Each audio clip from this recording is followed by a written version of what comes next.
Max, you look tired. You look tired. Is university life You're getting right. you partying too much?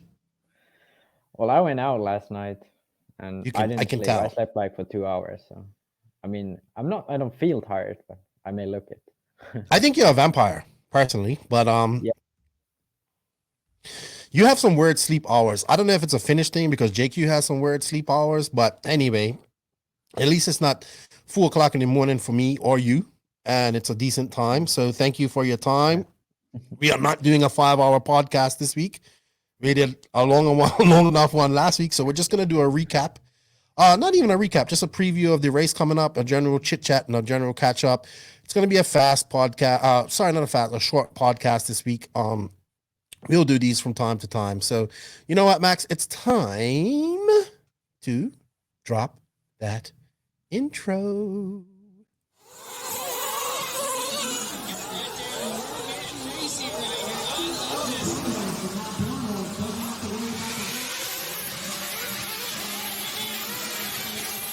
Nitro is the glory.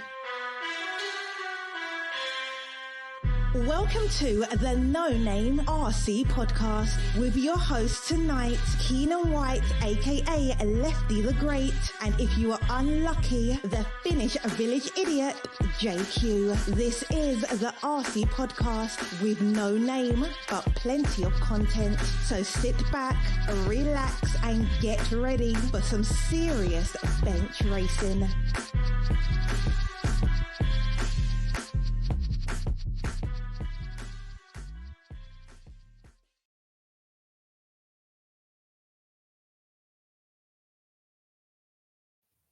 Yes, people. Yes, people. Yes, indeed. Nitro's the glory, but E-Buggy pays the bills. What's going on, everybody? Welcome to episode number 145 of the No Name RC podcast. I'm your host, Keenan White, aka Lefty the Great, and to my, look at that. No hesitation. I know where to point now. And to my virtual right is Max Mort. I'm actually pointing left, but he's to my right virtually.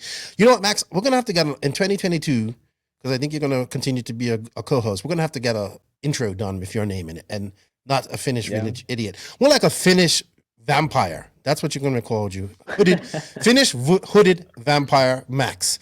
What's up, Max? You're doing university life. You're going to somewhere this week. You're going to like rally this weekend or something like that. Yeah. Actually, I kind of wanted to talk about it. It's WRC event in Finland. This is this is the biggest thing in Finland every year. I'm pretty sure this is the biggest this gathers the biggest crowd. It's over 100,000 people go to this one city to watch the rally thing. Is it a real rally? Is it like you crazy fans that are sitting out in the middle, like standing out in the middle of the, or getting as close as they can and almost getting hit by rally cars? Is it that type of rally, or is it like a? Well, I mean, the Finnish safety guidelines are the best in the world, so it's not that crazy. No, but it's actually true. But it's it's still pretty crazy. It's funny. You can watch videos online. Finnish rally fans are crazy. They always, everyone has gloves on. Everyone always brings this sort of what do you call it? Like a rope that you can attach to a car.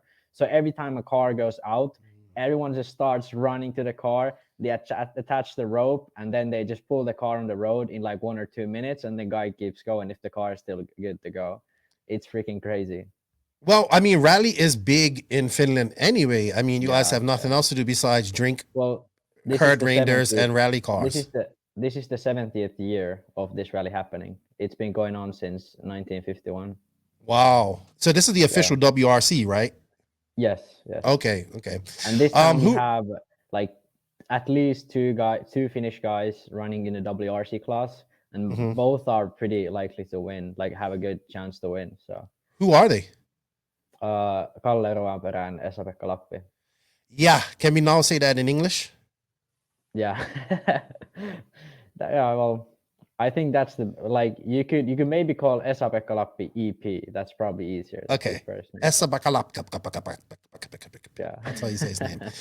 Awesome. I've never been to an event like that. Are you going with your family, or are you going with friends from school? Okay. No, I'm going by train, sort of the halfway point, and then they'll pick me up from there, and we'll go with a camper nice. there. camper life, caravan life. That's what you call it, caravan in Europe. All right, I'm gonna get on to what I done here this weekend, but first I have to say some thank yous and pay some bills. First off, I like to say thank you to all of the NNRC squad around the world. Without you guys, we can't do this. We got some cool messages. I showed you that message that we got from he's a friend of mine, but it's pretty inspiring when you see messages saying, "Hey, I thought I was into RC before, but you're making me a fan of RC."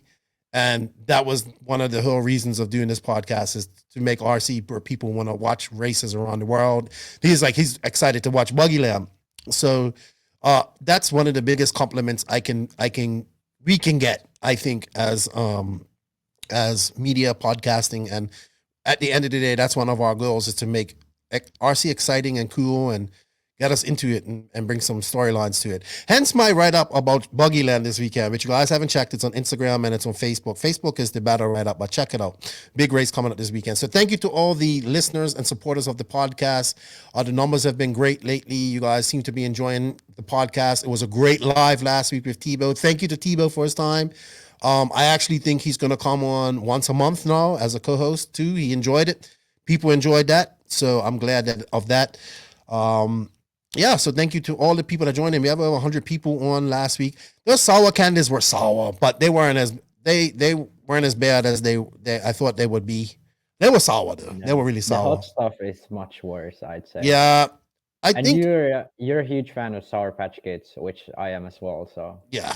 But this is way worse than Sour Patch Kids. Oh yeah, definitely, but still. So, thank you to everybody that tuned into that, and thank you to everybody that donated for the cancer. I think we made like $80, not much, but it's something.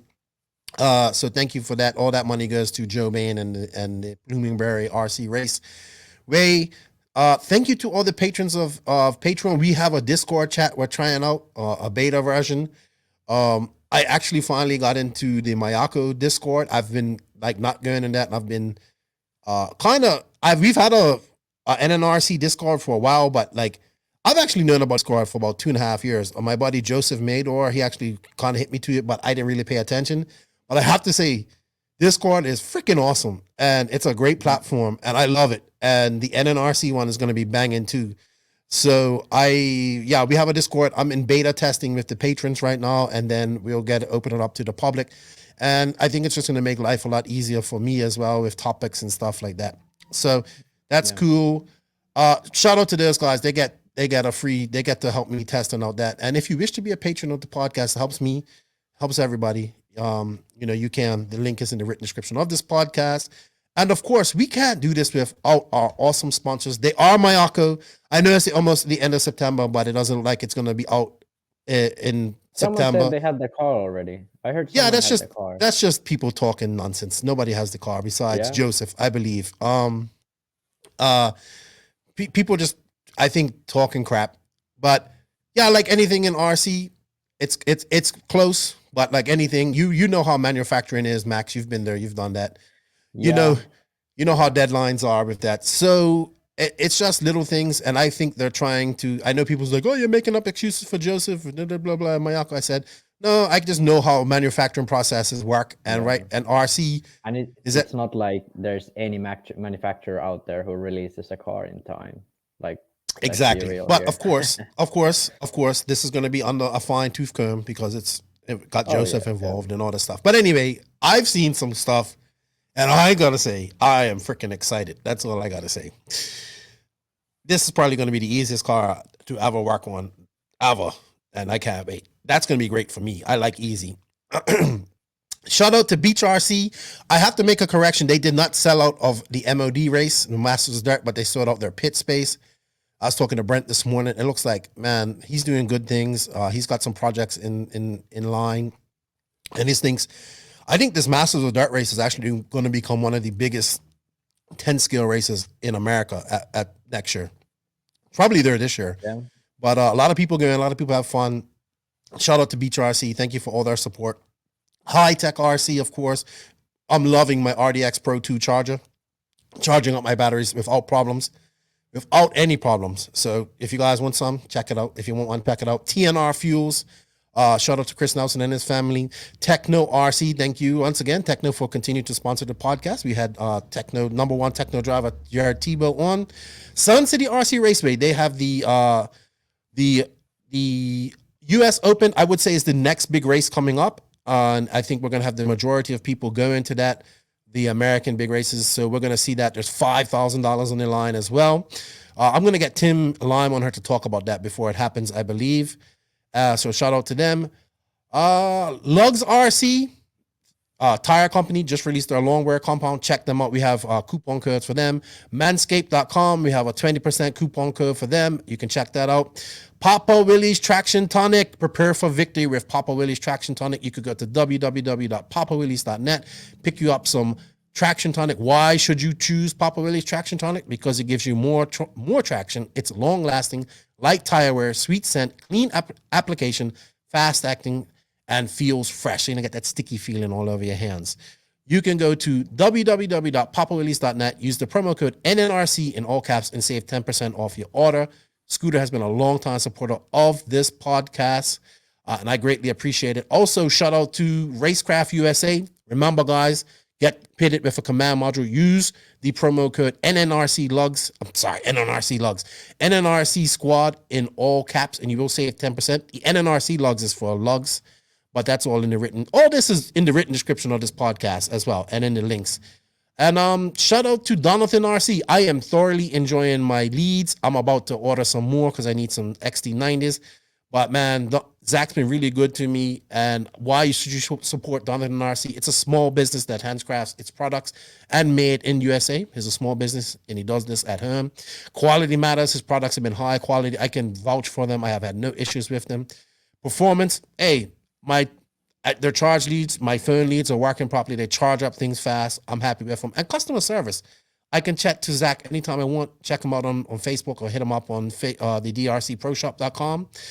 And use that code NONAME10 and you will save 10% off all orders, $50 and more.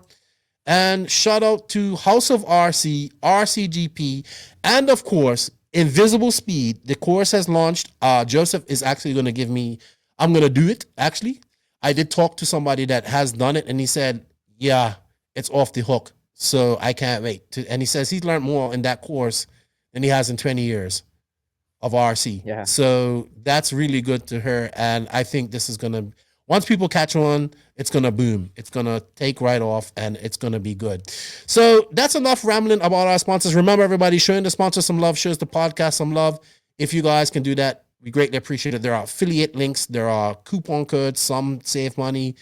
Some don't have any coupon codes. But if you're going to show them some love, it helps us out. And it helps us out going to the next year. And we're coming up to the end of the year here. It's now October almost. So if you're a company interested in supporting the podcast and you think this is a great platform to advertise your product, hit us up. We're going to be looking for sponsors for 2022. All right, Max. I do have a couple shout outs real quick.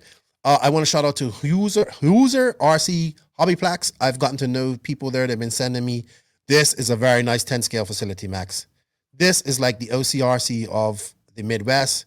It's got it's nice. And they are having the J Concepts INS race this weekend, I believe. So good luck to them. They put in a fresh layout. It looks great. I heard Lupus Live is coming back. Bobby Moore made an announcement yesterday that they're coming back. He says, guess who his co-host is? Who do you think his co-host is going to be? I think it's going to be Mark Santamaria. It might be Jeff. I hope it's not Jeff. We need to get Jeff. I think that relationship has done. But according to Jeff, I need to hit him up and ask him if he's coming back on that. If that means Jeff's still in RC though. I think Jeff's about airport life. I did see him do some RC the other day, but I think he's all about making money and being indoor airport life. And also I want to shout out to the DC MCC. They are the Durham the Durham County. I kind of met these guys briefly. I believe they had a podcast, The Bar it was called. And so we kind of keep in touch now and then. And they're I believe it's the guys because, man, some people, I actually have another Facebook group with these exact same initials. You know what I mean? It's for RC track, but one's in Canada and one's in the UK, so I get them confused. But they're starting their new, and they have an outdoors track as well as indoor track. They're starting their new indoor season with new EOS carpet. First round starts October 31st. So shout out to them. Happy birthday to Tony Newland. Clinic RC had him on her a few weeks ago. Good guy, old school racer. And let me say one thing. For all these tracks that we shout out on this podcast, if any of you guys who are the track organizer, the guy behind the tracks, please make it on House of RC. Please make a profile on House of RC so people can find it, put pictures on it, put all the info on it. It makes our track more visible. It helps the House of RC community grow. And it's good for all of us. Yeah. There's actually a good plan Joseph has for tracks too concerning the InvisbleSpeed course for beginners and stuff like that. And it would help the tracks out as well, help put some money in the tracks. So I think he's going to do that later. All right, Max, real quick about me. We talked about you're going to WRC. How's university life for you? Are you like hitting the books now, or you're partying? You was partying last night. So last night I went out with my friends, but I've been doing a lot of studying actually, probably more than I expected. I've been studying the whole week because I'm leaving for the weekend, so I don't have any time over the weekend to study. So I've been sort of doing some stuff in advance. But yeah, it's been great. So I've been kind of now getting into the study mood. So okay, so party mood, like initiation's over. And I get it. It's funny because my buddy Ashton Abdul hit me up yesterday, and he just started university too, but only in America. Yeah. And so he was showing me what he's doing. He's showing me it's like doing. I gotta build like a go-kart from scratch, so he's studying suspension and all that stuff. So I was just like, wow, it's so crazy. You and Max are both in university at the same time, and it's like one European, one American, and I'm getting, he obviously has the frats and sororities and football and all that stuff, and yours is like we're close to Russia. That's about it. But but Finnish like university culture is pretty crazy. Like I'd say if someone from abroad came here, they'd be like, "What the fuck's going on here?" Well, I just think Finnish people are crazy anyway. But me, I kind of been into boating, so I got my new the boat that I'm actually chasing the record in. I finally got it. We put it together. Me and my mate put it together Saturday, and we took it. Dude, we went out to I knew I probably shouldn't have done this, but I knew it was going to be packed, man. We went out to where I normally go test on a Sunday afternoon. It was fucking packed out there. Jesus, it was like probably over 100 plus people there just swimming. Luckily, they don't swim like out in the deep. It was jet skis out there playing around like because it's the biggest little lake. So I was like, no, we're not going to run her because it was like too many people and just like, my mate's, let's just go. We took the table, we took the boats, and we had fun, man. And put on a show for people with the catamaran. I flipped it a few times, and then luckily there was people to go get it. I kind of had it on stock props, and man, I think this thing was doing about 75 miles an hour. I didn't have my GPS in it. I have 2 GPSs. I mounted that, but it was a good day of just running boats for a couple of hours, putting on a show for people. And we came home. It was me, my son, and my buddy, and then that was Sunday, and then I put on these new props on the new Animal Cat to go test out. Luckily, they ain't my fully modified props. We went out there yesterday afternoon. It was quiet. It was a little choppy. Up in this cat, we can't run it in chop. It has to be like glass, water like glass, to reach the speeds that I want to hit. So I put this new props on them. Got out, did one run, like 1-2 loops. Went on to say, let me see how this feels. I only got it up to 94 kilometers, about just under 60 miles an hour, because it's so rough. It was like, going to flip. So I'm like, all right, let me take one more speed pass. Lost a freaking propeller, like way out, like in no man's land, because it takes 2 propellers, right? So then I had to hobble it in, and then I had to go swimming because I couldn't make it in. So to say that every day is not a good day, but it was fun.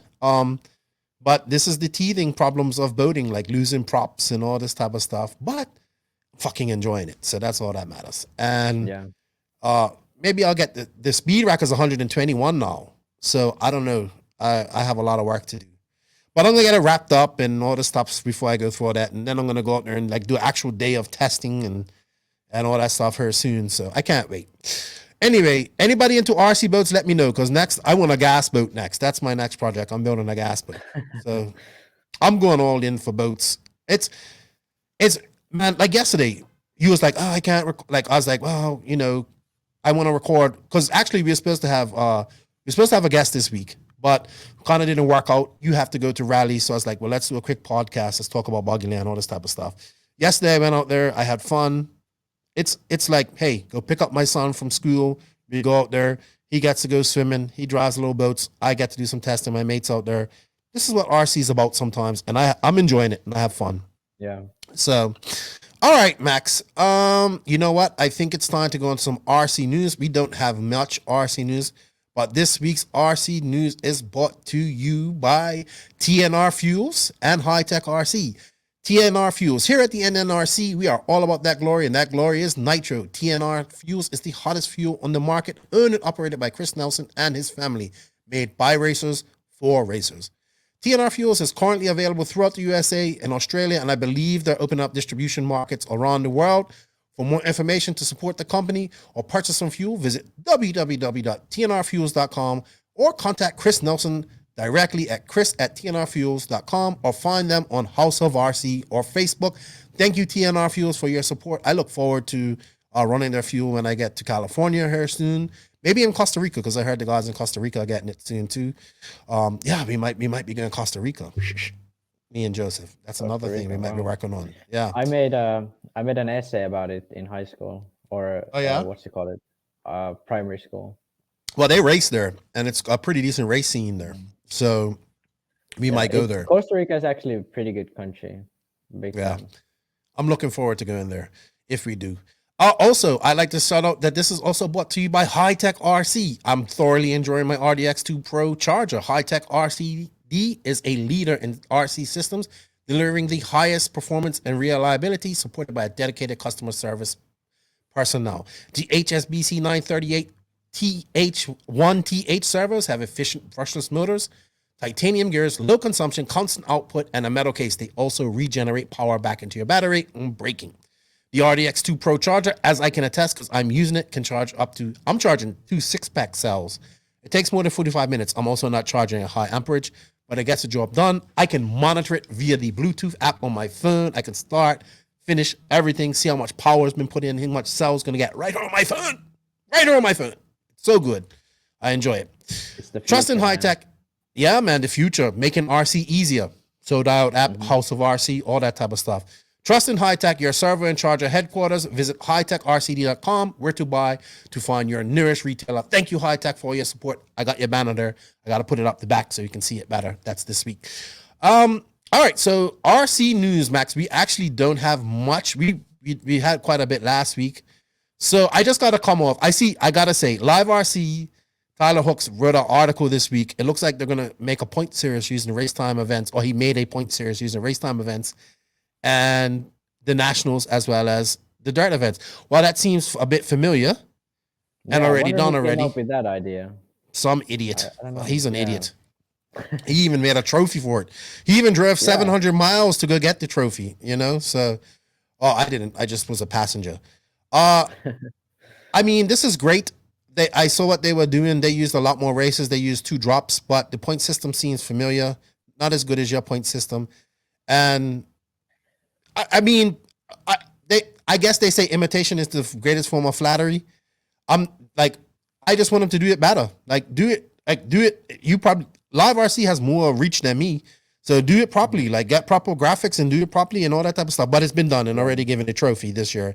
We did 4 races. They're doing more races. We did no drops. We did it like a real series. You know what I mean? Yeah, I think there should be no drops. And you shouldn't have SIC in there, because that's still sort of not a low profile race. No, actually, not the biggest race in there. You should this have year had TMB, DNC, and all the big ones. Well, to be fair, SIC actually does have a big. It's starting to get popular because it's the first big race. So you'll see Mayfield and other guys there. Yeah, but I agree. But, this year it wasn't compared. It should kind of start with DNC in it. You know what I mean? Because that's the biggest race. DNC and will be the first one for sure.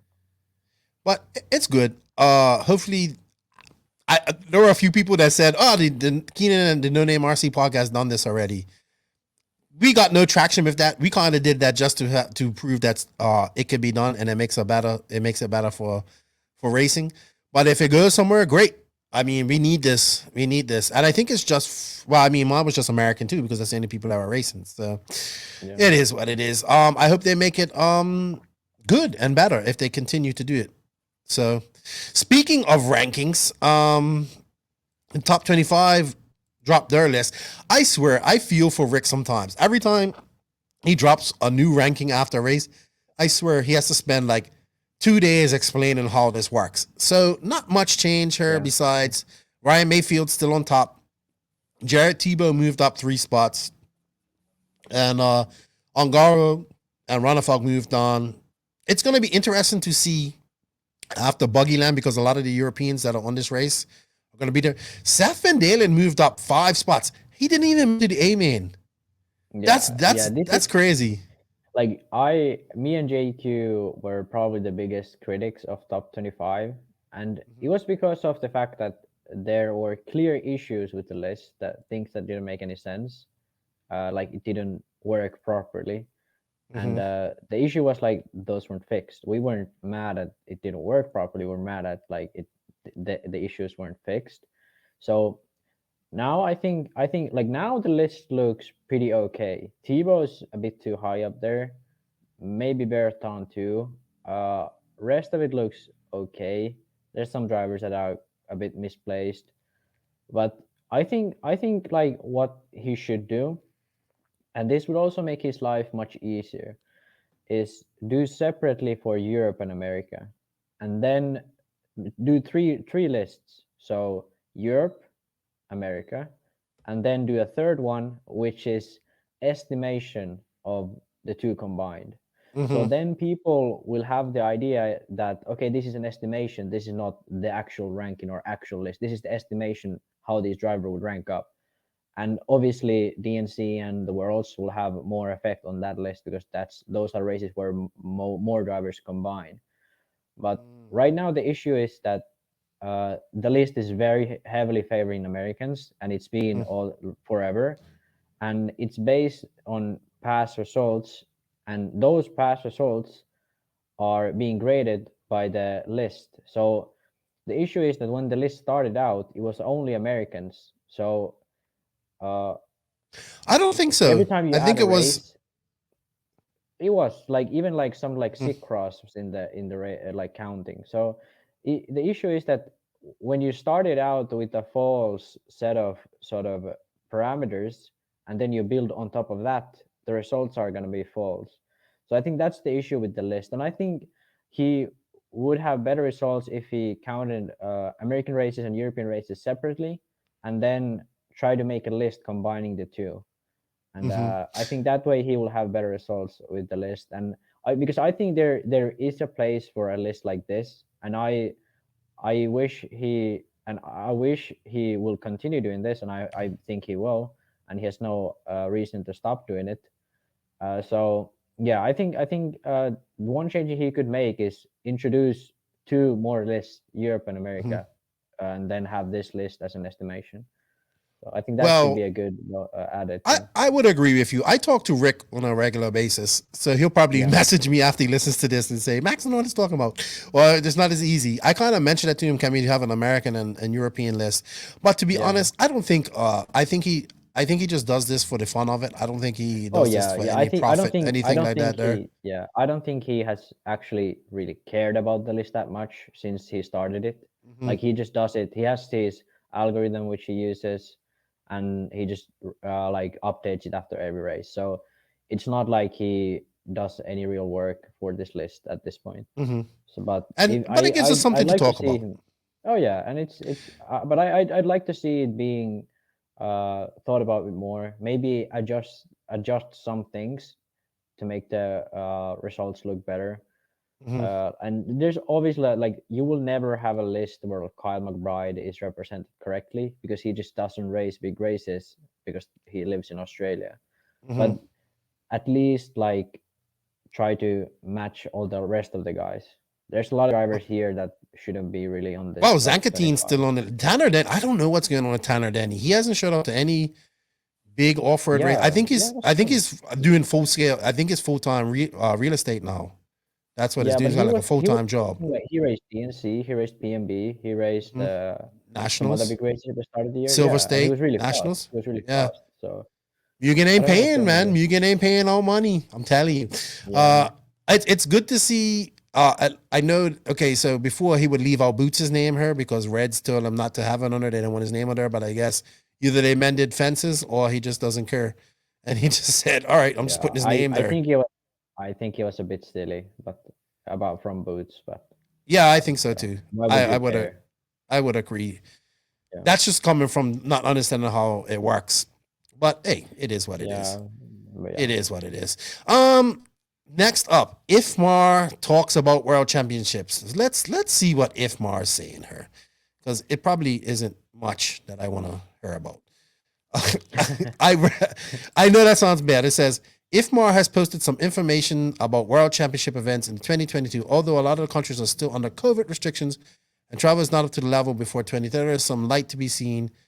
Vaccination level for a lot of countries is over 70%, and before the end of 21, more countries will have reached that percentage. IFMAR board and blocks will try to prepare a calendar for 2022 within the next weeks for 3 or 4 classes, starting somewhere in September 22 till the end of November. Yeah, that's very normal, I think. So we're not going to have any. We're not going to have any Euros in June in the summertime. Oh, but that's EFRA. Oh, right. So that's what well, they're all the same people. Yeah. So I got them confused. All right. So they have a whole year. Hopefully travel. All right. So good. So hopefully we got a Worlds next year. Fingers crossed. Because I want to see a Worlds. Let's go IFMAR. Yeah, I don't. The issue is there's way too many people who are for some reason opposed to the vaccine. So that's really making the rest of our lives really difficult. What you're going to see is now that America's opened it up for if you're vaccinated to travel, I bet you're going to see a lot of the Europeans headed. DNC is going to be fucking packed. I hope so. Because I think you're going to see guys over there. I saw Marco Barufalo sign up for AMS. I don't know. I asked him if he's going. Yeah. So wow, that's cool. Yeah. So we shall see. I asked him if he's going, but he's at Buggyland, so he hasn't answered me. All right. SCRC has the US Open. I'm going to say it again, October 8th to 10th. I'm going to get Tim Lime on there. That's the next big race we have here, so I'm excited about it. I know I mentioned it earlier, but I kind of want to pump it up because, SCRC is a sponsor and they need a good attendance. You know what I mean? So let's help them. Hey, Max, I got a picture of the Agama buggy on the track with the front shock. Like it is. Yeah. Let's put it up here. Let's see if I done this right. Should we go through the design? I can explain some of what's going on. Yeah. Let's talk about it. Let's put up the picture here, and we can talk about it real quick. So let's share screen. And where is it? Did I lose it? All right. So here we go. Here's it. If you can see this, this is in action. It looks like it's at Nemo Raceway on a wet oil track, smooth oil track. Can you zoom it in a bit? Or? Actually, there we go. Yeah, that's good. There we go, Max. Yeah. So pretty much. Now we see the design of it, and I gotta say I'm not surprised. I pretty much called it, but I still have to say I'm a bit disappointed because this is really not the design I wanted to see. There's still some good things about this design though. So the biggest benefit of this type of design is definitely the aerodynamic benefit of it. So you won't have the big shock tower in the front. You won't have the shocks blocking the air from the sides. So that's really good. So biggest benefit is aerodynamic wise. You need to introduce a bigger front wing there. They had on the photo they released on their Facebook, they had it on there. And they kind of need to redo their body as well to get the benefit of it. Should it be flatter? Yeah, you should probably have like the front end a bit lower just to get the air flowing over the body instead of just like pushing against the wall. And I'm still wondering how the rear mount is able to withstand any impacts, but apparently Oh, you it mean the rear does. wing mount? Rear wing Yeah, mount, yeah, just for yeah, clarification. it's pretty crazy that that can survive any impact. But if it does, that's pretty good. I'm a fan in that case. But then comes the negatives of this type of design. So the first negative is this type of design probably doesn't have a lower center of gravity, because if you compare to a regular shock tower design, half of the shock is below sort of the gearbox top. But here with this design, the both of the shocks, even though they are smaller, are on top of the gearbox. So center of gravity most likely isn't affected, and worst case, it can be even raised with this type of setup. Depends if they have a different gearbox, lower one, then it Oh, could be because set just up because there. the actual height of the shocks having that much weight up that high. Yeah, because the Because shocks when are it's actually standing quite high up, up. yeah, because when it's Yeah, standing up, the shocks, it's like, yeah, I get that. I get it. I yeah. see where you're coming from there. So that's one thing. Then the second thing that's a really big issue. Well, not a huge issue, but something that I can't understand why they didn't do, because the linkage from the arm is attached straight to the shock. That means that all of the weight of the shock is supported by the A arm, which means that it has all the unsprung mass still in the arm. So you didn't reduce any unsprung mass, and you probably even added some with that linkage system. What they should have instead done is have sort of a lever in there, like a rocker. So you would have the link attached to a rocker, which would then push the shock. This way, you would have no added unsprung mass, and you would decrease unsprung mass by quite a lot. So that's one thing I think they should have done. And then the biggest issue of this type of design is the fact that the shock is very short, and also the spring must be pretty stiff. So the speed of the piston is very slow, so it's really hard to make the car act really good over small in characteristics of the track. So let's imagine you go over like American style track where there's like small bumps all throughout.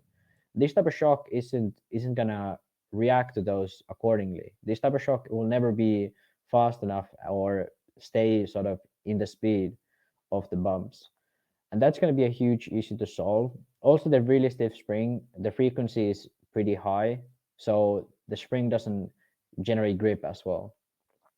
So those are probably the biggest issues with this type of design, and that's going to be really hard to solve.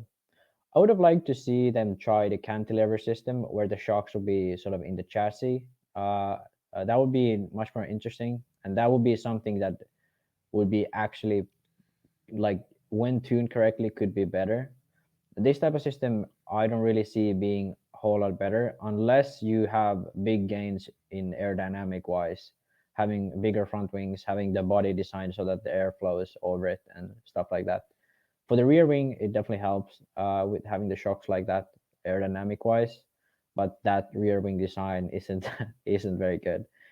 So yeah, there's some good things. It's nice to have something different. I don't think it's faster than the regular car, uh, and I'd say it's kind of hard to even get faster than a regular car with a setup like this. You can test different pistons and stuff like that, and you can get more performance that way, but it's never going to be as good as the shock stood up over bumps and stuff. So yeah, that's sort of my verdict on this. Um, Not a huge fan, but it's cool to see something different, definitely.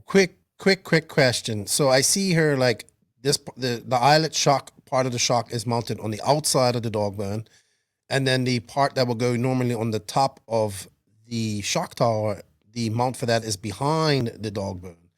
Now, my question is, people are asking, are there two shocks on the front here? Oh So yeah, where yeah, does definitely. If you have one shock, the car wouldn't roll. There would be right? no So I'm roll. just You would saying. just So how are be. the other shocks? Is the other shock just directly behind this, and they're Yeah, it's using like directly. one screw to connect both of these together? Like, so No, no, there's one they screw. going through here. What they've done is they have a mount from the gearbox that mounts the upper end of the shock, and one is on the left side and one is on the right side, and they are sort of behind each other. That's how they've done it. And you can see the linkage. The other linkage is front of the upper link, and the other linkage is behind the upper linkage, as you can see clearly here from the picture. But those two links connect to the two shocks. I get it. Okay, that makes sense. Yeah, so those two shocks act independently. Got you. They don't connect to each other. All right. I mean, let's see how it works. I can't wait to see some under the hood pictures of this as well. But hey, maybe they figured out something. Maybe this works great on their oil tracks, their smooth tracks in England. Let's see how it works on some balloon oil tracks. Hey, this is how innovation comes about. Right now, everybody's talking about Nemo and this buggy, so they've done a good job there. This is definitely, like, even if this car is a piece of shit, they've done really good job marketing wise. So kudos to them. There you go, guys. There's a picture of it in action. I don't know who took this picture, so whoever took this picture, photo creds to you. All right. It's time. I think that's it. I don't have any more news, dude. I think that's it. I'm not, that's it. I'm not talking about everybody's race reports and all that stuff. So it looks like a good short news section. I think it's time to go on to the Beach RC bench racing Q&A. What do you think, Max? Yeah, man. Also, I just want to say thank you to TNR Fuels and Hitec for their support of the podcast. And remember, sharing the sponsor some love, shows the podcast some love. And speaking of that, here's another sponsor. BeachRC.com, the racers' one-stop online hobby shop. Choose from all the popular brands and variety in stock with super fast shipping and great customer service. BeachRC.com still has the local hobby shop feel with all the benefits of the internet. BeachRC.com is the exclusive distributor for Ultimate Racing, JQ Racing, Pro Circuit Racing Tires, Nitro Lux Fuels, and Assault RC Performance products. So fill up your cart and check out at BeachRC.com today. And thank you to Brent and Beach RC for their continued support of this podcast. We greatly appreciate it. I was talking to Brent this morning. They're gearing up for MOD, which is going to be awesome. And he said he's got some big things in the works. So awesome stuff. Thank you for their support. People, we do have an affiliate link for this. If you want to buy something from Beach RC, if you use that affiliate link, it helps us out immensely. And helps Beach RC out, of course. So thank you to Beach RC, the brick and mortar hobby shop. All right, Max. So you can go a little bit more in depth in your questions today, but I got to put a time limit on you because you get carried away in science mode. But we have a couple of science mode questions here. One is from a good friend of mine, Peter Bartel. We've gotten to know each other really good over the last few months. He binged, listened to all my podcasts, all 140 something of them. So he asked, how far should I go in trying to balance my e-buggy? I've had to add almost 80 grams to one side to balance it out. Is this worth it? Depends. If it's really bumpy, probably not. Well, okay. Let me phrase it a bit differently. If the car is really heavy to begin with, probably not a huge difference. I've done this with my full drive. I did when I was running Schumacher. I had to add like 60 grams or something crazy to the car, and it did get better just because of the balance of it. So it's really hard to say. I wonder, like, what car can be that imbalanced? Must be that you're running the long packs, I believe.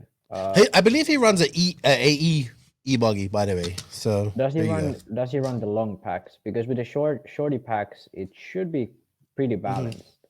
I don't know. So if you're not running shorties, I'd suggest you do, because the weight, like decreasing the weight of the car, and if that also balances the weight bias of the car, that's going to be really good. So I'd always advise to go.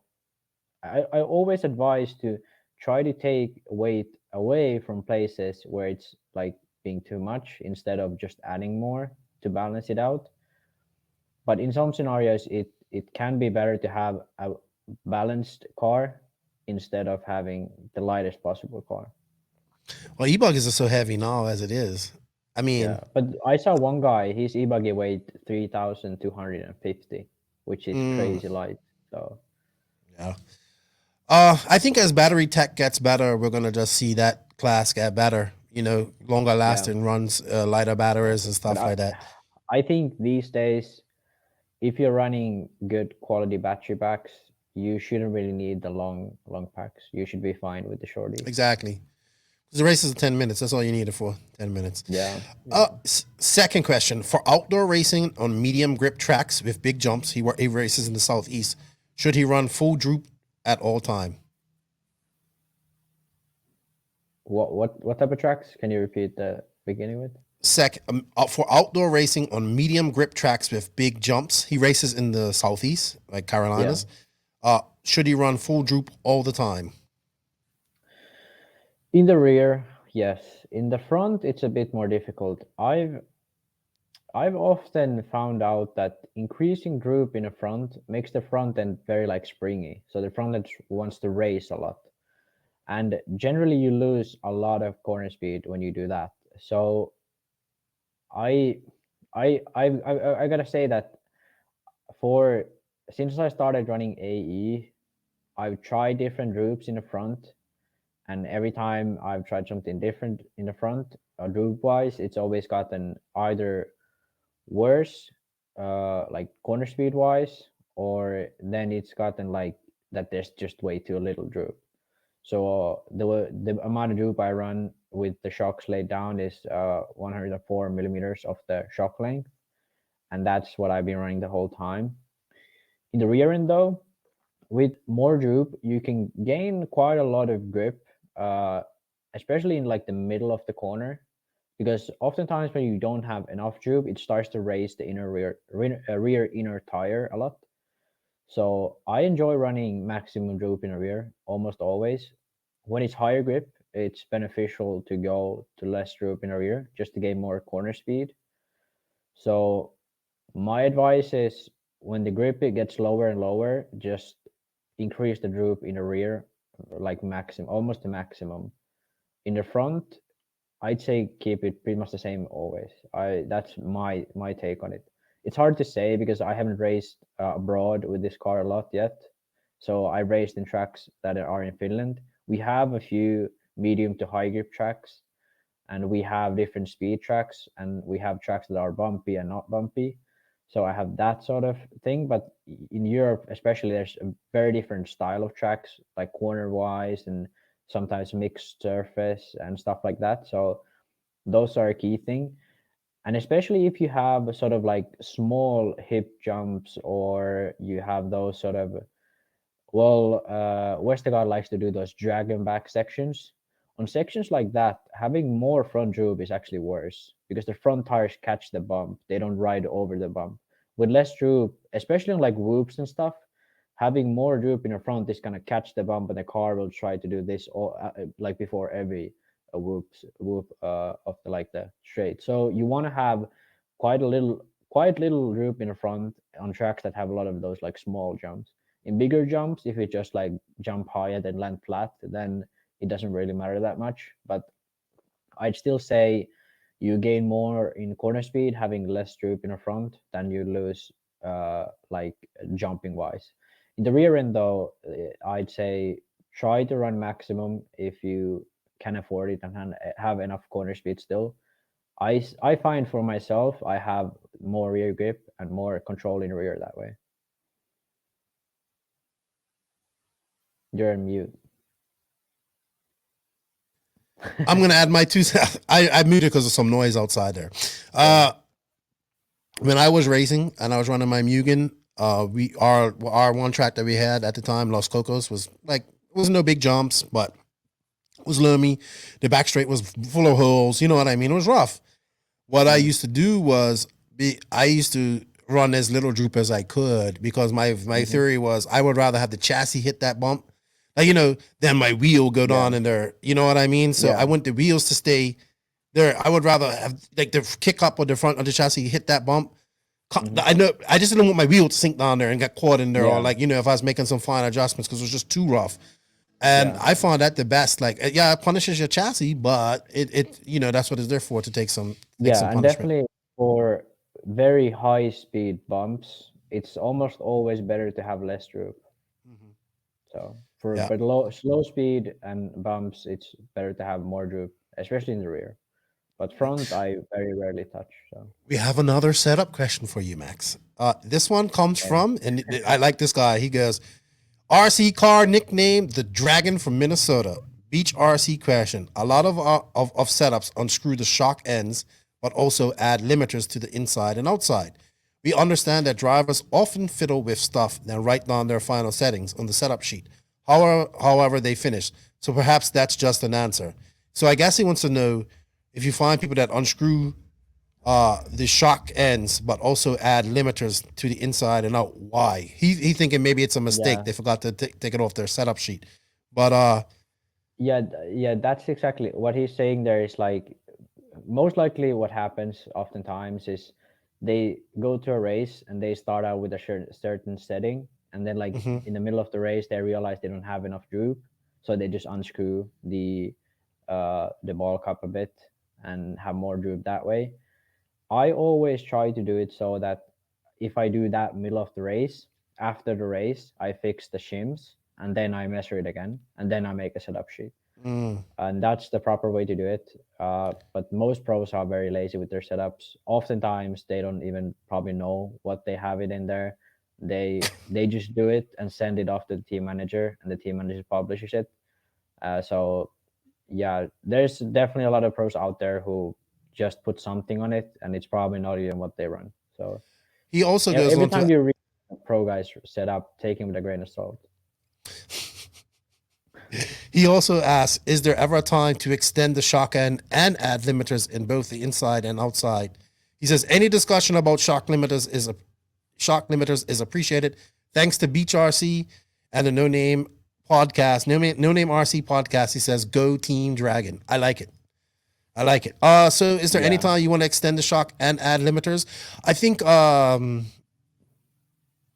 you would add limiters. I know we used to add limiters to the outside of the shock, but that was to prevent on the rear, on high speed tracks, to prevent jacking. I guess that's what we was looking, not to have the car jack as much. Yeah, but it's sort of, if you have a lot of inward suspension, the shock sort of, when the car rolls, the shock goes over sort of the point where the car would normally bottom out.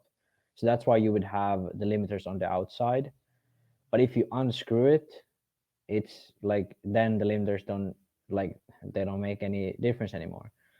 So yeah, there's really no reason to have limiters on either side and unscrew the the ball cup. So yeah, it's just that they've had a setting and then they unscrewed the ball cup as sort of a quick way to have more droop. So yeah, that's my take on it. All right, well, shout out to Team Dragon, man. Keep those questions coming and keep racing. All right, Max, you have a fan, Andrew Schultz. I do. Max is my hero, and he has a big heart right next to it. He wants to know, when would you want to use angled piston holes over straight, and could angled holes work in 10 scale? Yeah, this is a good question. What the angle holes do is they provide a bit more pack, I believe. It's sort of like, they work better when you have the shocks laid down.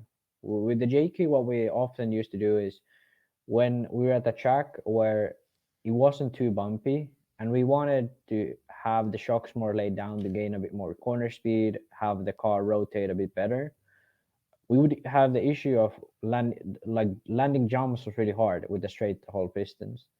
So having the angled hole pistons then provided more pack. You could still run the same sort of hole size, so you would have the flow of the piston would be pretty similar, but then on higher speed it would pack up a bit more. So that's sort of the reasoning behind it, and definitely it could work in 10 scale as well. And also one thing about it is you can have a thinner piston like this, So you can have an angled hole and the piston could be a bit thinner. I'd say having a thicker piston, straight hole, is sort of similar to having a thinner piston with angled holes. It acts differently on track, but it does similar things.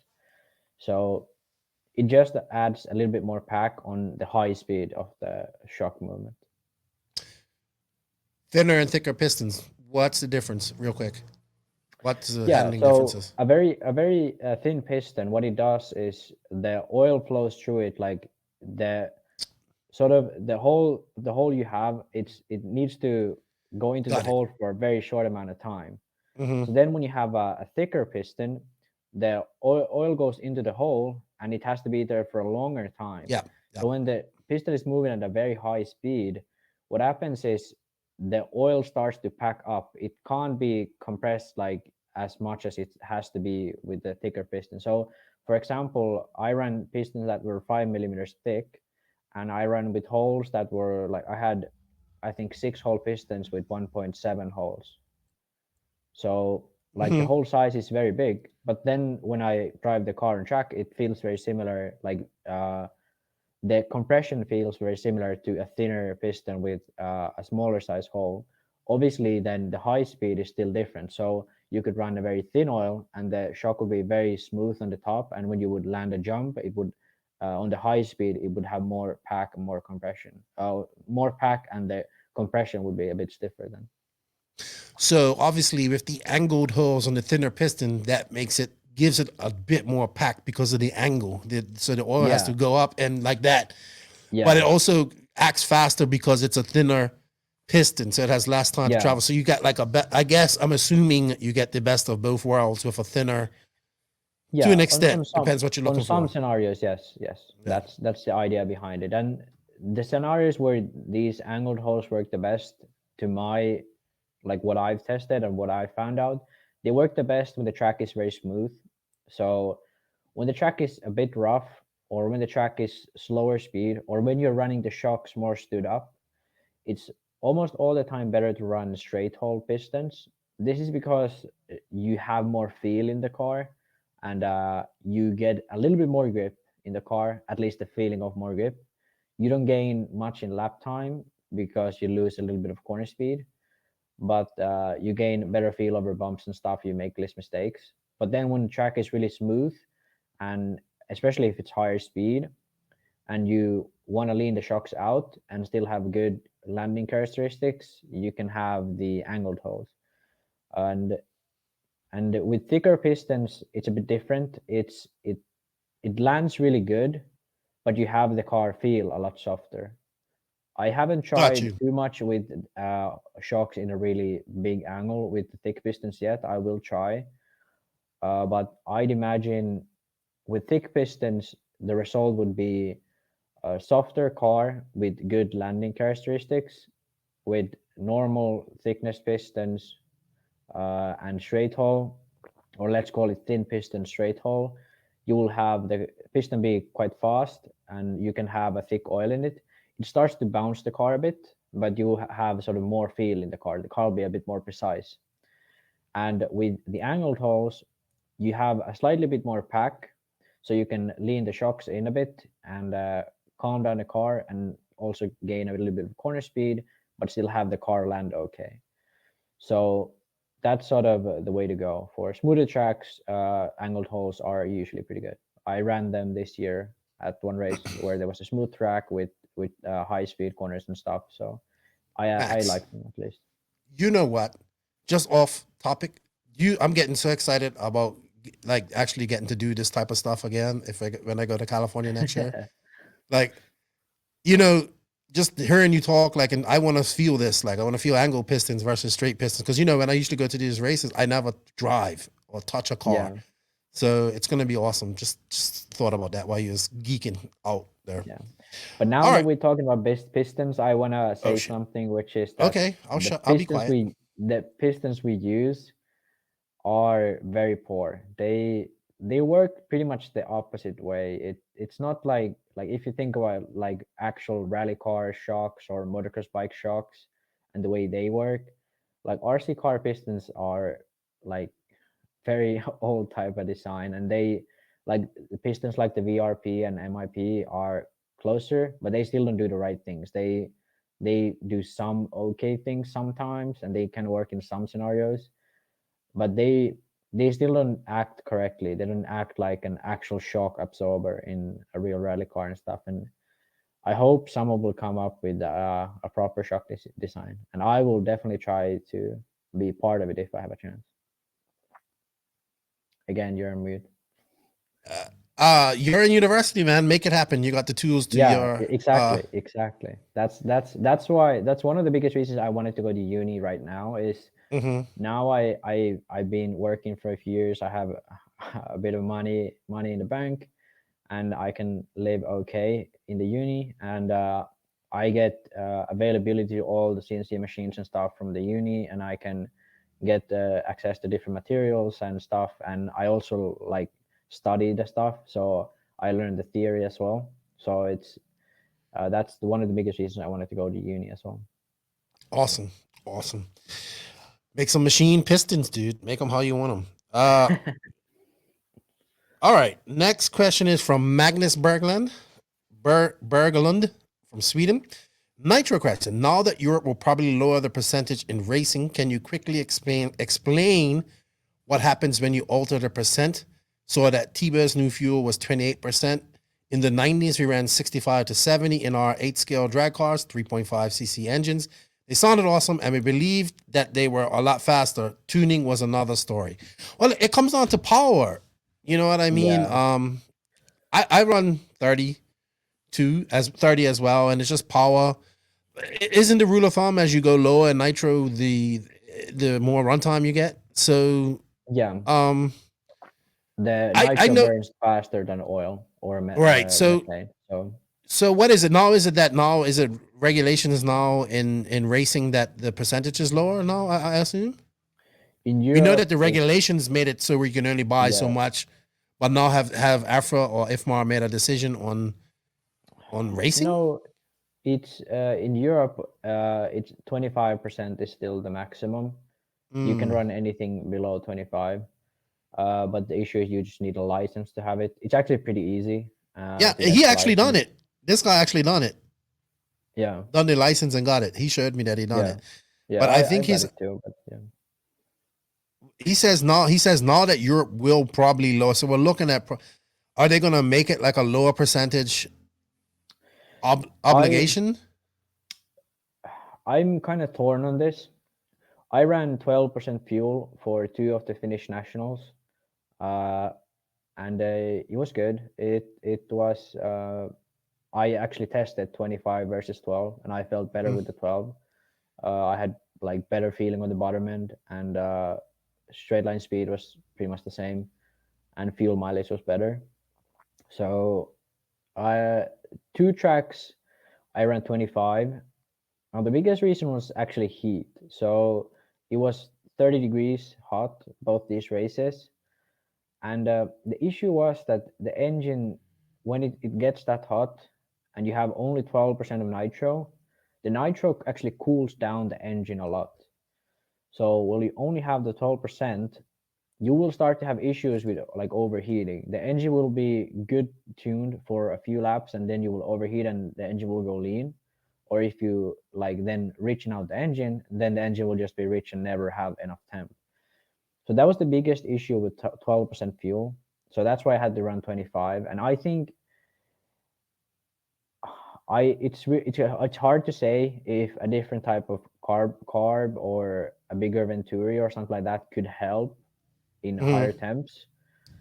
But most likely it'll be very difficult to tune an engine in somewhere like Madrid, where it's like I think 2 kilometers on top of sea level, and really hot. Not 2 kilometers.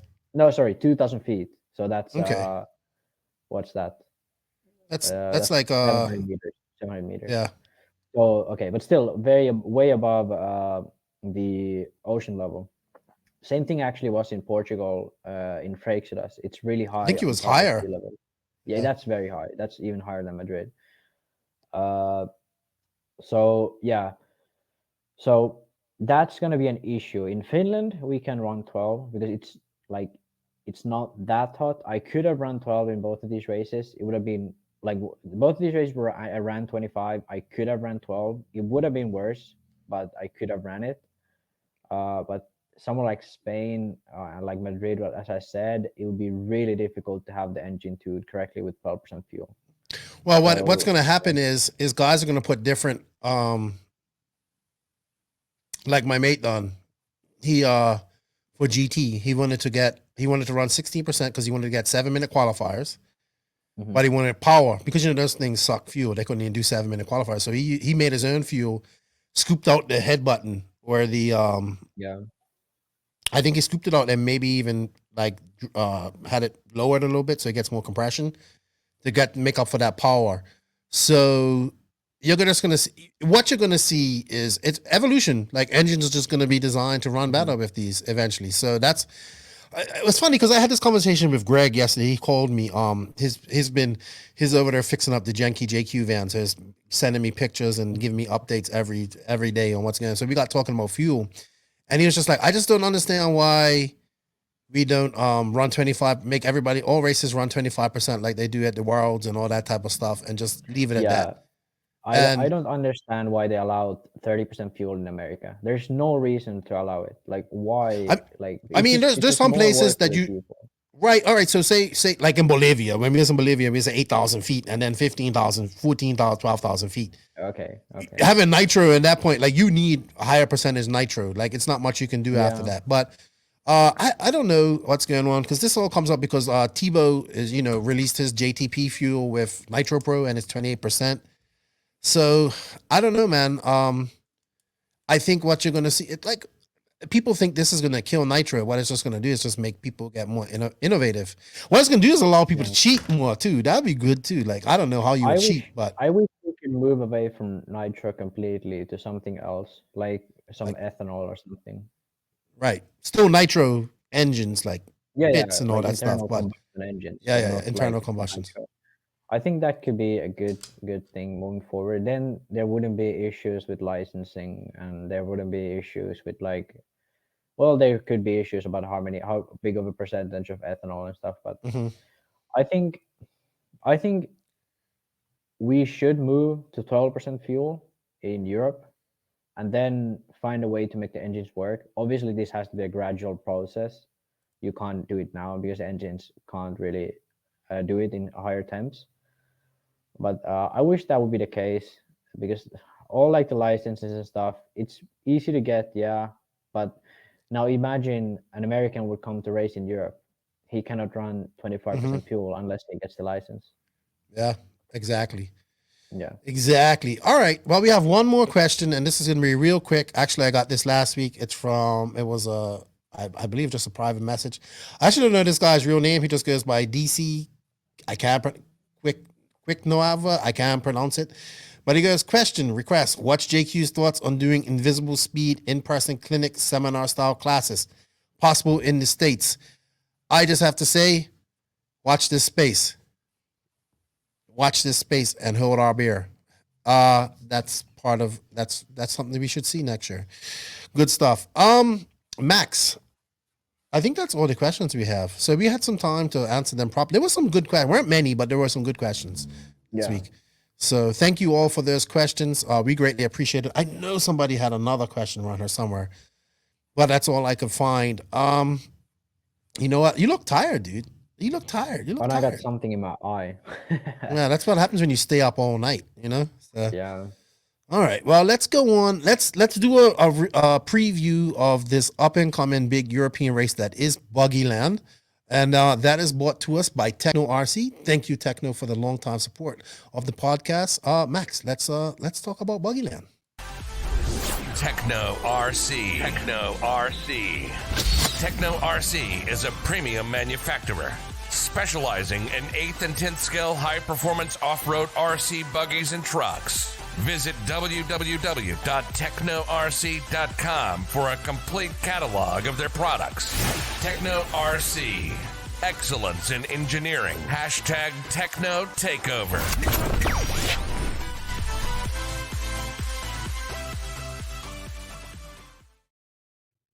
Yes, we are back. Tekno, thank you for all the support. Awesome team. Going good for them this year. It's going to be interesting to see who's on the team going into 2022. Silly season's almost coming up, Max. We ain't too far away from silly season. We're going to have a lot to talk about this year, it looks like. All right, Max. Being as we couldn't get a guest on this week, well, it just didn't work out. We'll have him on. It's going to be a good guest too, by the way. People have been asking for him to come on, so he's a legend in the UK. So we have the Buggyland race coming up. For some reason, I thought this race was actually next week. So I know Joseph is driving. I don't know. It's been weirdly promoted. Like everyone's like kind of weird. Yeah. So I hit up. I knew Joseph. Actually the van looks pretty badass with the JQ SM. Everybody's making so much fun of that, but people don't pay attention because he changed the logo from JQ Racing to JQ Scale Motorsports like months ago. But people just weren't paying attention to that. So he got the van wrapped and he headed down there. And I think he's there now. I was talking to him today. He's like, "Oh, my car's so dialed." I think he's actually got the full Mayako too. Or maybe just, I'm not sure. Well, and then for a while. Yeah, but I think like this is the actual full one. Maybe. I'm not sure. Like that. I don't know. Maybe he had some prototype parts like in the nationals, but who knows? Probably like almost production. Joseph, don't tell me anything. So anyway, I didn't even know. Then I hooked up. I'm like, hey, I hooked up Ronafal because, hey, what's up, man? When are you going to Spain? He goes, I'm here. Like, you know what I mean? I'm like, oh yeah. So it's like, the race is this week. I was like, I didn't know. So we got this race coming up. Real quick, let's have a look at you've been to this track. This is built. This guy is Miguelo. This guy built. When we talk about track builders, we don't give this guy enough credit. He actually built some really good tracks. And IBC, I think. Yes, he did. And let's have a quick look at this track. Let's see if we can get it where we start off with some laps here, and get some laps in for you guys. Let me see. Let me just make sure I have this correct. But the reason we're talking about this is actually a very big race in Europe. We had the IBC, the International Buggy Challenge in Portugal, back in July, I think it was. And now we have this. So this is really the second time that these Europeans have raced in 2 years. But this is extremely stacked, even more stacked than I would say the last race. The only thing missing here is probably a big UK contingent. There's no Skidmores, no Lee Martins, nothing like that. We do have Elliott Boots there, but and there's some Italian. There's a lot of Italians, a lot of. I didn't realize how big, like how many Spanish races there were. Lots. You know what? Spain is fucking huge in 8 scale. They have 2 national series. They have a A national series and they have B national series. Yes. I did not know that. Yeah. So they have so they have they just have what the Euro does, but with in a national series. So that's I get that. All right, let's see if we can. For those of you that don't know, where's this track to? In how do you say it? Funeral? How do you say it? I think. Yeah, you've been there. So real quick, you went there for the. Yeah, I went there for the B years in 2014, and then we went to practice here before the Euros in 2018 with JQ. This track is like 10-minute drive from like the center of Madrid. This track is at a perfect spot for anything. It's like under 10 minutes of drive to the center of Madrid, like the center of Madrid. So it's pretty cool. So it's like right in the city almost. Yeah, you can see like he posts like the pictures he has on Facebook. You can see like the big skyscrapers and stuff from like, the sky view photo of the track. So how long has he had this track? Was 2014 the year you won the Euro Bs? No. 2014. I don't know where I finished. It wasn't that good. I think 2015 when I won the Junior Euro. Okay, so Junior Euro. Sorry, got confused. But this track is this track has been there for a while. At least like from like 2010 or something, but probably even older than that. Well, let's have a look at it, and let's see. This is from the final from 2000. Actually, let me. Oh, hold on, that's too loud. Let me mute that. Volume. So here's some laps. We got David Ronnefalk. This is from the hour-long main that we had Their last year, I think that's Runner Falk. No, that's not Runner Falk. Sorry, is it? That's Yeah. Kill it. No, that's Runner that's Falk. Yeah, that's But he's running a yellow wing. Yeah. Okay, so as you can see, this track is very nice. This is Tom Robin. That's Tom Robin. Oh wow, he looks just like this. Wow, I thought that was Runner Falk. Yeah, I know. But he's Tom Robin. Look at this track, man. I really love this track. It's got elevation change. It's got he always does that. The rear part of the track has always, or at least for the last like 5 years, been raced like that. So it's really cool. And he has like all the jumps he does and stuff. It's pretty cool. Yeah, there's nothing like unjumpable here. It's fast paced. Even that jump, it's fast paced. You know, then you have this little bit of to slow you down on this, like before that jump. Oh, that's so I love like when jumps are just fast like that. You go uphill. Yeah. This is a great track. It's gonna be some great racing there this weekend. Yeah. These guys a new layout for each year. So I haven't seen the layout yet this year. So I haven't seen any video from this track yet at all. David sent me some video of him testing somewhere else in Spain. Yeah. So, and I'm sure they're probably out there. I don't think, what's today, Wednesday when we're recording this, so they probably are not at the practice hasn't started yet, or has it? Yeah, I think it starts on Friday. So it's Friday, Saturday, Sunday. All right, but this is like, all right, so let's take this off for a minute. This is like, all right, so why are we talking about this race? Because, well, we didn't get to see the Europeans race much, and IBC was super exciting to watch. So this should be really exciting. I mean, we come down to it again. We come down to you being your super fanboyish AE type of personality. You're gonna pick Davide Ongaro to win this. I'm not. I'm picking. I don't pick Davide because I run A. I pick Davide because he's the fastest guy in Europe. Right.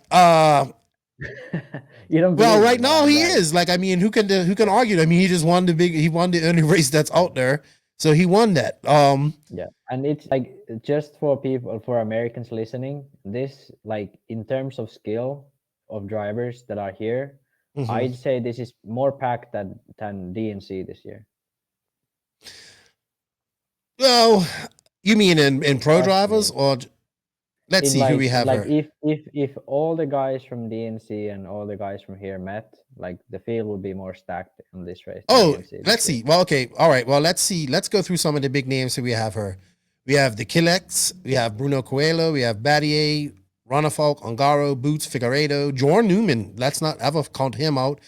Juan Carlos Canas. Didn't Daniel Parente beat Battier and Canas a couple of weeks ago? Yeah. We have the madman, the flamboyant Italian madman, Marco Barufalo, Renault Savoia, Berton. We have the Baldo brothers, who are still good. Micha Wittmar, más o menos, more or less. Zankatine, Tom Robin, who we just saw in there. Montero is good. There's, I mean, I don't know all these other Spanish guys, but I think Polito will be there, and Spanish drivers are really fast in Spain. So, and also, like, there's a lot of Spanish guys who are fast, like, at Euros as well. So it's just that they don't get much recognition. They only appear in, like, the Spanish sort of. I would have to disagree with you. I think that this is stacked, but it ain't DNC stacked. Yeah, but it's because you are like, no, but you think of Americans. For you, like Ryan Pavidis and I think more like top guys. I think if these guys, if most of this, both of those guys, you know, maybe, yes, maybe I just haven't seen him. I haven't seen him enough. Yeah, but to say that, like, you look this from, like, American perspective, where I've seen the American racing and I've seen like the European racing. So, like, races like if like, let's say Mayfield goes to this race, he'll be like trying to fight for, like, a podium. Oh yeah. Because and not only that, let's Mayfield dominated DNC. So let's be realistic. If these 15 guys besides JQ, right here, and this one stacked heat, which has Barkan, Bruno, Borak, David, Robert, Elliott, Yao, not Joseph, Juan Carlos, Barufalo, and Savoia and Berton. That's all potential DNC A-main drivers right there. You know what I mean? So if those guys, and then put that into the perspective of these guys are Europeans who practice in Europe and test in Europe, and they still are in America main drivers at DNC. I agree with you. I'm not disagreeing with you there. So I agree with you there. I definitely agree with you there. Most Americans is like they don't understand how competitive the European racing scene actually is. That's why we're here to talk about it. That's why we're here to talk about it. I definitely think if those guys show up to DNC, the DNC mains, I definitely think that we're gonna see, if these Europeans go to DNC next year, we're gonna see probably the highest amount of Europeans, international drivers we've ever seen in an A final at DNC. I just think that, just because I just think that these guys are they're fast. Like, you know, the guys who, no disrespect to the other guys who are making up their ranks, but there's gonna be a lot of people not in that main that usually are in that main if this happens. So this is a big race. Like I said, Davide Angaro right now going into this, he's on top of the world. He won the last race when all these guys met. But I think, you know, I'm always gonna pick the Viking here. He's out there practicing, he's getting ready. He wants to win. Yep, you're gonna say he's gonna come second. I know you're gonna say he comes second. He's probably gonna come second. Well, actually, no. I'd say he's probably gonna come third, because Canas is really good on, especially this track, and especially in Spain, he's really fast. So my like top three is Ongaro, Canas, Ronnefolk. So that's pretty easy for me. And the reason isn't that Ronnefolk is like in worse form than Ongaro or Canas. It's just that this is like probably one of the worst type of like tracks for the HB car.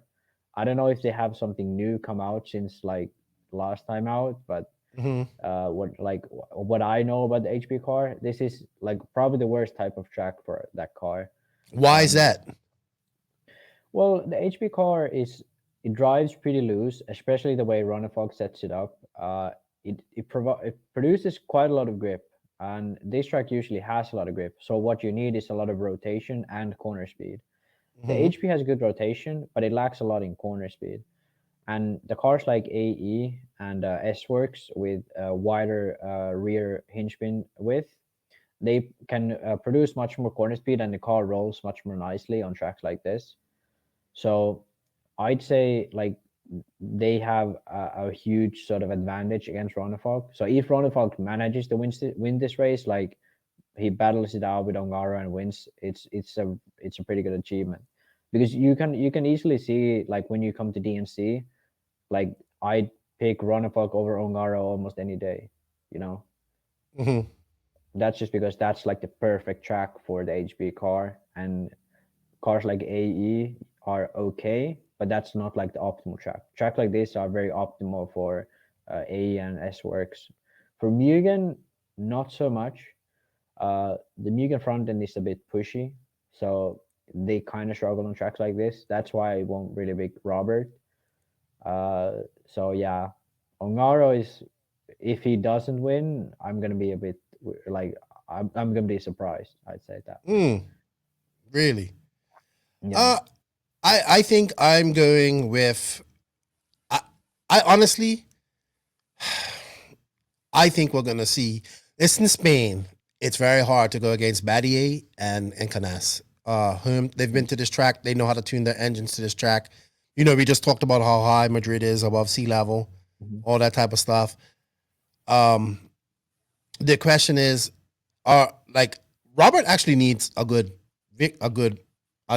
top 3 performance at one of these races. I would say. Well, didn't he finish third in IBC though? We'd have to. It's been. No. I forget. We'd have to go back and look. Actually, Robert's been okay. Yeah, but this year. I want to see. Right, but I want to see the.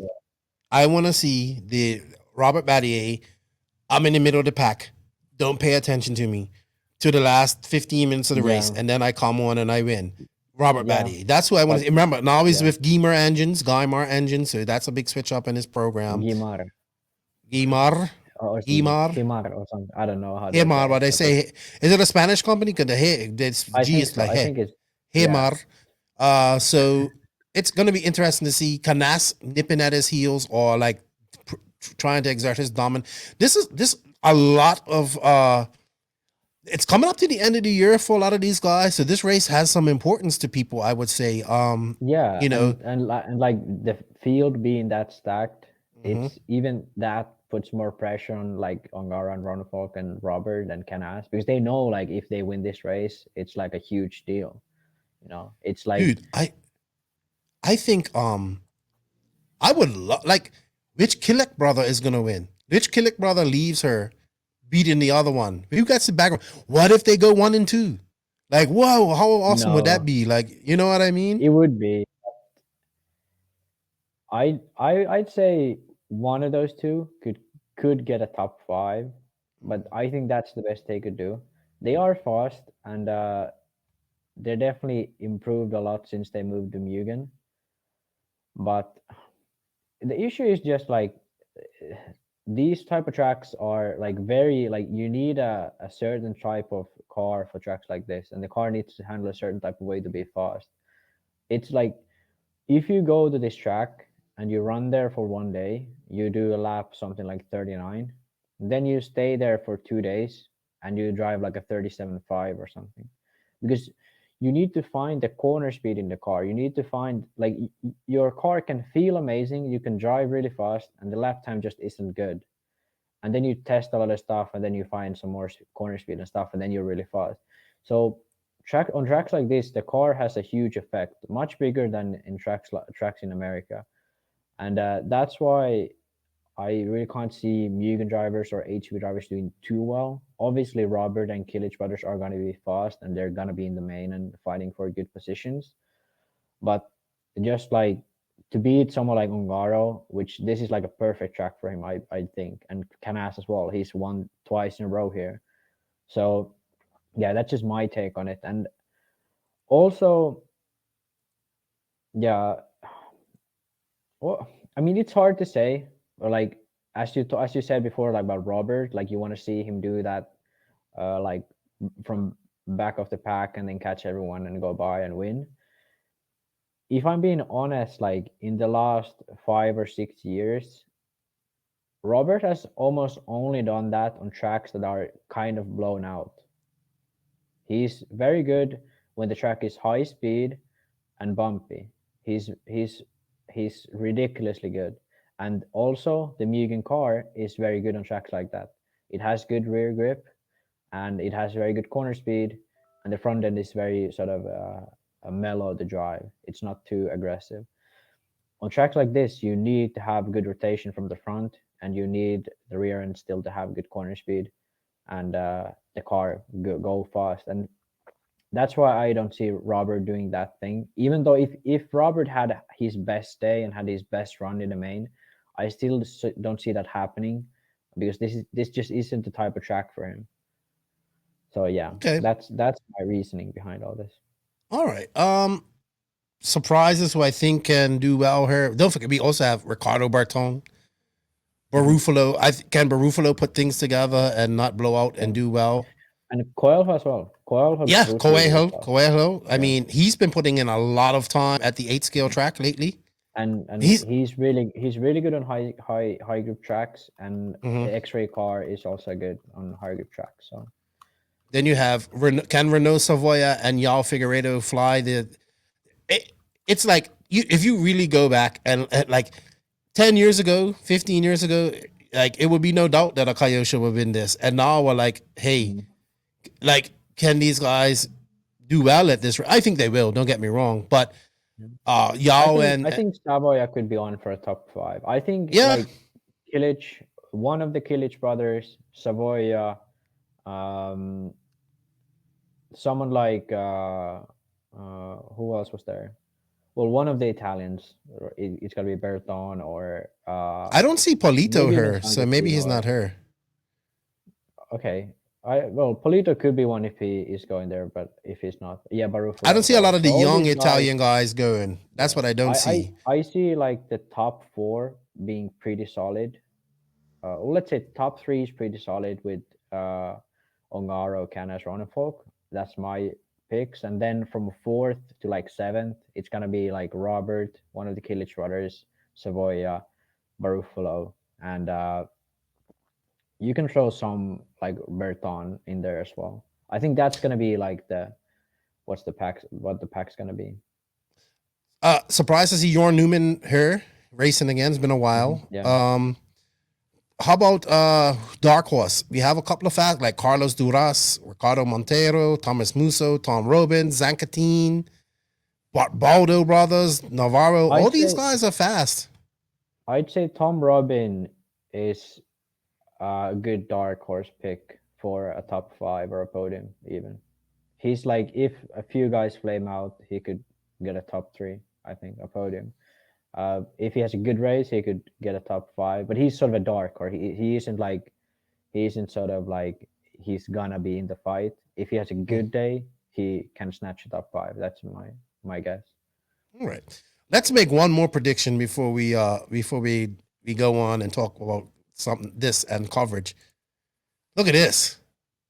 Where do we think this guy's going? Where do we think Beaker's going to finish? I think he's going to make the main.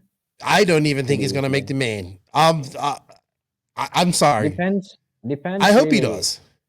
I think it really depends on if he has a good start in the semi, he's going to make the main. And, you know what? If he has a decent mechanic or someone he knows who is his mechanic, I think he has a pretty good shot at making the main. Because like this guy, like he probably crashed once the whole Finnish national season or something. This guy just doesn't crash. That's why he was pretty slow at times. But he's been practicing at this track for a lot. He's been to this track many times. He's been developing the car at this track for a long while. So if he doesn't make the main, I'm gonna definitely be a little bit disappointed. I really expect him to make at least the main. And like, it's hard to say because I haven't seen the car in person on high grip. But if the car is actually as good as he says it is on high grip, like I wouldn't be surprised to see him JQ like doing a top 5 or something crazy. Well, you definitely are. What drugs are you using? Because I need some. No, but but look, JQ is actually really. You should have seen like when he was running like Black Edition versus the Mayako, like the difference only in Finland, and the Black Edition notoriously sucked on high grip, and this car, at least JQ's words, is really good on high grip. So if he doesn't make the main, I'm gonna be disappointed. If he makes the main, it's like 8th, 9th, then I'm like, okay, yeah, not surprised. If he makes it to top 5, I wouldn't say I'm surprised, but that would be a really good result for him. That would be like a super good result for him. Sweet. You know what? I do not know who's going to be covering this. You said Everlap should have scoring. Yeah, so Everlap has scoring on their website. It's probably on the top of the list. You just Google Everlaps and you can find Buggyland there, and you can find all hits and stuff. It's a system just like Live RC and My RCM, and I'd argue better system, but just much more unknown. And Info RC will most likely be covering it live. We should probably ask if Nick and Matt will cover it with Motorsport Europe. I don't know. I haven't heard anything, but Info RC will most likely cover it with a live broadcast. But I kind of was going to save this for a rant, but I'm going to say it anyway. Isn't this the type of stuff that EFRA should be trying to do? Like, instead of, no offense to what they've done, which I think is great the last 2 weeks, they pumped resources in doing that. But this is one of the biggest, this is probably one of the biggest races they're going to have this year. EFRA hasn't had any races. Shouldn't they have focused on probably trying to get, I mean, obviously the English guys couldn't go there, but they should have focused. Maybe they're going to work together with Info RC. We'll see. I hope they do. I hope they do. My guess is what's going to happen is Info RC will have a live feed, and then they will have English commentary by Matt and Nick. I at least hope that's what they're going to do, and I believe that's what's going to happen. Well, I'll tell you what, the guy from Info RC did it all on his own the last time he was there. And he did a bang. He does that for every Spanish national, at least most Spanish nationals, I should say. He does it. He did it for IBC. He does it for a lot of big races. Only issue is he's obviously Spanish and most. Yeah, but he does the English version too. He does English and Spanish. Yeah, but he like the lives are in Spanish, and then he like has like he like every other minute he says like the update in English. So it's good. He does a good job of that, considering like 90% of his viewers are Spanish speaking No, but people. this is, hey, look, Afra talks about collaboration and all this type of stuff. Yeah. Well, this is a non-Afra Yeah. event. They should Yeah, collaborate I and do. do. Yeah, I do believe they will collaborate. I would be surprised I hope if so. they don't. Yeah. The RC But World.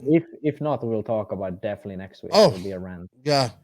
Watch them go rush and do it now. They should release Yeah. this podcast today so they make sure they do it. But I hope they do. It would be great to hear Nick and those guys talk about it. I think for the main day they will do it. Yeah, at least that's Sunday. I'm happy with that. But I don't really think qualifying live streams are that important, really. Mm-hmm. Like it's. I like qualifying. I do like qualifying though. I do like qualifying, but like, who watches 10-hour live stream of qualifying? I used to, not anymore. 5 minutes before the main, and then watch the main live, and I think that's how it should be. You don't watch the Formula One for the whole day. You'll just watch the race. I think that's how it should be. Well, we shall see. If it's that way, I'd be fine with it, and I'll give props to FRA if they do it. If they don't, well, I'm sure we can tune into House of RC. Yeah, if they don't, we're gonna get on them. I'm sure we can tune into House of RC for stuff. Also, I'll be sharing whatever I can find on it, and then hopefully, I hope Joseph makes the main. So then we have a happy Joseph next week to do a recap, and I think I'm gonna try and get David. Let's see, maybe they'll all be in Spain, and maybe we can do some sort of collaboration where. Yeah, you got Robert on and all that type of stuff. David's gonna stay there for a while, and Jake is definitely gonna stay there for a while because he's with the car. I would be surprised if Jake and Ronald aren't going practicing somewhere. Oh, of course, next year. They've been next week. Like remember like before COVID and stuff, Jake and Ronald were in Spain for like a few months that winter. So I think they're gonna do the same type of stuff. So they probably will be good for next week. All right. So we talked about that enough. Your top three, and then I'm gonna do my top three, and I think that we're gonna wrap this podcast up. Yeah, Ongaro, Canas, Ronafalk. All right, I'm going David Ronafalk because I can't bet against the Viking. Ongaro, Battier. Okay, that's a good pick as well. But you know what you always do. You picked Fenn for the longest time. And then you didn't pick him for a few races, and then he won his first race. So you're saying I'm a jinx? You're definitely a jinx because you always go against the odds for the guy that you're a fan of. So like, Fenn was supposed to win DNC, and I even picked him there. But like for other races, like after DNC, you should have been like, no Fenn, no more. But you're stuck to him, and I think you fuck with people mentally by your pick. Like I think people are scared that you pick them for the win. So I should pick Davide Ongaro? Like, okay, let's put it this way. If you pick Davide Ongaro, Ronald might actually win. So I'm really picking Davide Ongaro, fingers crossed. Yeah, but that's not Ronald second. It doesn't. The jinx has to be genuine, you know. Oh shit. I'm shit out of luck on that one. Yeah, I'm getting Ronald Ongaro, Battier, man. And I will throw in a dark horse there. I'm going with my buddy. Madman Marco Barufalo. But it's so stacked. Battle yeah, we didn't even talk about Boots. Boots and Coelho. We almost we said something about Coelho, but like Boots. Yeah, you mentioned him, but let's talk about Boots real quick before we To be honest, he's been looking really lost in UK. But the issue with UK is they run on the junk oil tracks. They destroy the nature around them and everything else. It's natural. Natural oil. No, it's not. It's junk. It's trash. And then they run like some ultra soft seismic compound. It's the only tire that works. So it's not really good baseline. Let's put it that way. So Boots could be really fast. We'll see. He needs a good result though. He definitely needs a good side.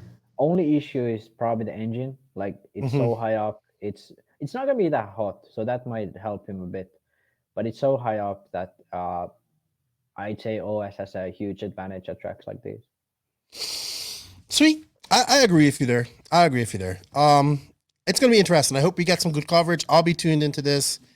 And we got to talk about it next week. I love in these races and these guys because we got to talk about it. And this time it actually probably, like, it was really good to have Tebow talk about the Southern Nats from his point of view. So yeah, let's get some guys in and talk about this next week. We need like to have people on more who are actually at these races. I know both of us we're like never at these races because or maybe I need to get to some of these races, but hopefully next year. Exactly. You know what, Max? We're going to wrap this up. I just want to shout out a real quick to Sun City RC Raceway. Don't forget the U.S. Open's coming up on I said this date already and I've lost it already here. It's coming up on the 21st to the 24th. That's going to be our next big race for when we get the American guys racing together. So check that out. If you're on the fence of going, check them out. Let's help Sun City RC Raceway. They're big supporters of the No Name RC podcast, and we thank them for their love. And we want to see their track succeed. And I was talking to David Isherwood earlier, and now with the USA saying that you have to be vaccinated now you have to be vaccinated to come to America. So Europe's off the ban list. RCGP is starting to look like it's going to happen. Woohoo! So it's just that Americans need to get vaccinated as well to get over to Europe. Yeah. So so that's gonna be a huge issue with. But it looks it's looking like we're gonna have an RCGP next year. So I'm excited about that. I was just talking to David today, and it's gonna be good. Also, remember, guys, our sponsors, I have to give one more shout out, and that's the Lugs RC. Lugs Racing has over 55 years of combined experience in RC. They've been testing treads, wheels, and rubber for performance. Lugs Equine tires were developed with racing budgets in mind. High quality but lower cost means savings can be passed on to you, the consumer. Lugs racing tires, their racing tires provide pure performance made using their custom molds, proprietary rubber compounds, and they're testing a lot, man. They've been busy this year. They've been sponsoring lots of events, so let's check them out. Tires are available in medium, soft, super soft, mega soft, and now long wear. They also have truggy tires, so go to www.lugsracing.com, and I think you can save up to 30% with promo code NNRC Lugs in all caps. Thank you to Lugs for their continued support. Thank you to all the sponsors for the continued support. Max, thank you for your time. Enjoy the rally racing, dude. Send me some video of that stuff, please. I will. And are you going with your and stuff? You're going to be too inebriated to do anything. You're going to be all messed up. You and Henry out there drinking hot beer or something like that. I don't drink anymore. You just consume? Well, I do, but I actually haven't drank a lot recently. Only like probably once in the last 2 weeks. Like not last night? Doing pretty good. No, last night I didn't drink. I was just out with my friends. Oh, okay. And you're going with without alcohol. I know. I have been doing this for a year. And you're going with your mysterious, unknown, never seen before secret brother Rex? Yeah, he's definitely not gonna be out there. He's staying home playing RuneScape. Really? He's fucking insane, dude. He's playing that game. He's played that game for like a few years, and like the stuff he has in that game is like worth more than people that have played for like over 10 years. What game is this? That dude grinds. RuneScape. You must know. No idea. No, I don't. No idea. I don't know. This is like one of the oldest like multiplayer games there is. I'll have to check it out. I'll probably, I know what that is. I've never seen your brother. I don't think he exists. I think he's a figment of your imagination. It's like your alter ego Rex. Is everything that I want to do that I don't want people to know. Thank you for your time. Hey guys, a little shorter podcast. It's only going to go an hour, but we still went an hour and 45 minutes. Yeah. I know we didn't have a guest this week. I mean, a little bit shorter podcast. It's still almost 2 hours. So. Yeah, we have issues. Thank you, everybody, for the continued support. We will. I don't know if we'll have a guest next week because we might get carried away talking about a recap, but we will have a guest soon. Maybe we're gonna start doing 2 podcasts. Maybe I need to put a poll up. Should we do 2 podcasts? Do you like them long? Do you like them split up in 2? We need to do 2 podcasts. Yeah. 5 hours. Yeah, we probably just need to do 2. 2022, we're gonna revamp everything. Thank you to all the support, guys. Please have a good weekend. Be safe. Send it without responsibility if you're doing some RC stuff. Anybody that's going to the Buggyland race, send me some video. I want to see it. What's going on? Max, have a good time. Post pictures of the track too. Yeah, we haven't seen pictures of the track. Yeah. I'm gonna do some boating here this week. I gotta order another prop. So that river's just that's like $50. That's like $70 just going like that. Like just going in seconds. Yeah. Into the abyss. But that's RC boats, man. That's RC boats. Max, thank you for your time. Patrons of the NNRC squad I'm all confused. Patrons of the NNRC, thank you for the extra support. You guys help keep these bills paid. Thank you to the awesome sponsors of our podcast. They are Mayako, Beats RC, Hitec RC, TNR Fuels, Tekno RC, Sun City RC Raceway, Lugs Racing Tires, JQ Scale Motorsports, Manscaped.com, Papa Willie's Traction Tonic, Donathan RC, Racecraft USA, House of RC, RCGP. Don't forget to get your InvisbleSpeed online course. And people, please sign up for the Sold Out app. It's really good. And also, don't forget to cut through that jungle and find your manhood. If www.manscaped.com, promo code no name in all caps, save 20% off your order and free shipping. You know what, Max? It's time to go. Lefty and Nitro's the glory. E-Buggy pays the bills. If you ain't grinding and sliding, Lefty and Max are out. You all have a good weekend. And we'll talk to you maybe next week. Or maybe Max is going to get a break next week. And I'll have Beaker on to either explain. This is the Beaker we're going to get next week.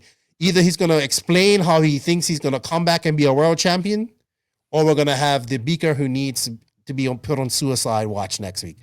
Either way, it's going to be fun.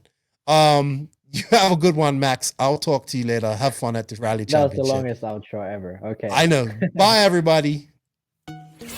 Thank you for listening to the No Name RC podcast. We greatly appreciate all the support and love from you, the listeners. Without all of you, none of this is possible. Special thanks to our patrons on Patreon. If you wish to support the podcast further, you can at patreon.com/NNRC podcast. As a patron, you will receive early releases, special content, and patron-only giveaways. Also, please follow us on Facebook, Instagram, and our website, www.nnrcpodcast.com. Remember, Nitro is the glory, but E-Buggy pays the bills. If you aren't having fun, it doesn't make sense. And if you ain't grinding, you're sliding. Lefty out. Nitro is the glory. Nitro is the glory. Nitro is the glory.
That wasn't so bad.